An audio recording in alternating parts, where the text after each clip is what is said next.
Fizičko nasilje je tema koja zahteva pažljiv pristup jer se često pogrešno razume. Kada je ono opravdano, kada je neprihvatljivo? U ovom videu se bavimo ovim pitanjima. Biblija naglašava Božji ideal mira i ljubavi, ali se bavi i stvarnošću greha i situacijama u kojima nasilje može biti neizbežno. Kada Bog osuđuje nasilje? Priča o Kainu i Avelju. Kainovo ubistvo Avelja nije samo čin fizičkog nasilja, već manifestacija unutrašnjeg problema, ljubomore i gneva. Bog upozorava Kaina: nećeš li biti mio kad dobro činiš? A kad ne činiš dobro, greh je na vratima, ali ti vladaj nad njim. Ovaj stih ukazuje na to da nasilje često počinje kao unutrašnja borba sa emocijama i grehom. Isus radikalno menja perspektivu o nasilju, tražeći od sledbenika da okrenu drugi obraz i vole neprijatelje. Ovo nije znak slabosti, već moćan izraz vere i unutrašnje snage. U savremenom društvu vidimo da porodični sukobi poput rivaliteta među braćom ili sukoba u brakovima često eskaliraju do nasilja zbog nerešenih emocija. Primjer bi mogao biti porodica u kojoj nerazumevanje i zavist zbog imovinskih podjela dovode do fizičkog sukoba. Rešenje je u komunikaciji, praštanju i traženju pomoći kroz duhovno vođstvo ili profesionalnu podršku. Ljubomora, zavist i nekontrolisani gnev često vode ka nasilju. U stvarnom životu, konflikti u porodici, kao što su svađe između braće, mogu eskalirati ukoliko ne rešimo unutrašnje sukobe. Nasilje u porodici je čest problem. Zlostavljanje, bilo fizičko ili emocionalno, ne samo da uništava odnose, već i krši Božju zapovest o ljubavi prema bližnjem. Hrišćanski odgovor je traženje pomirenja, terapije i postavljanje granica uz pomoć vere. Ukoliko vam se ovaj video dopada, lajkujte, pretplatite se na kanal, komentarišite ili podelite.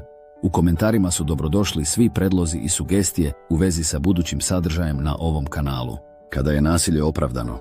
Izlazak 22:2-3. Ako lopov bude zatečen gde provaljuje i bude ubijen, neće biti krivice za krv. Ovaj zakon ukazuje na to da je samo odbrana opravdana u situacijama kada je život ugrožen. Avram spašava Lota. Avram koristi oružje da spase svog rođaka Lota i njegovu porodicu, koje su zarobili neprijateljski kraljevi. Intervencija nasiljem je opravdana kada je cilj zaštita nevinih. Avramov čin nije bio impulsivan. On se pripremao, molio i reagovao odgovorno, s ciljem da spasi Lota i njegovu porodicu. Zamislite situaciju gdje neko brani svoju porodicu od uljeza ili nasilnika. Takav čin može biti opravdan, ali je bitno da ne proizilazi iz želje za osvetom, već iz nužde. Božji sud kroz rat.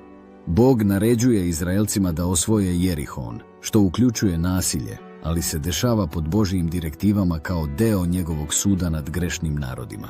Ove situacije su specifične za vreme Starog zaveta kada je Bog kroz Izraelce sprovodio svoju pravdu. U Novom zavetu Isus naglašava ljubav i nenasilje. Primjena biblijskih principa u savremenom životu. Nenasilje kao ideal. Tokom suđenja i raspeća Isus nije uzvratio nasiljem. Rekao je: ko se mača laća, od mača će poginuti. Konflikti na poslu, u porodici ili društvu mogu se rešavati dijalogom, molitvom i oproštajem. Disciplina bez zlostavljanja. Jer koga Gospod voli, njega i ukorava, šiba svakoga koga priznaje za sina. Jevrejima 12:6. Disciplina treba da bude vođena ljubavlju, a ne gnevom. Roditelji koji koriste fizičku kaznu kao krajnju meru moraju to činiti odgovorno, uz razumevanje detetovih emocija. Zloupotreba sile u društvu. Korupcija i nasilje vlasti su često osuđeni u prorocima, Amos 5:12. Hrišćani treba da budu glas pravde, ukazujući na nepravdu u društvu i tražeći mirna rešenja.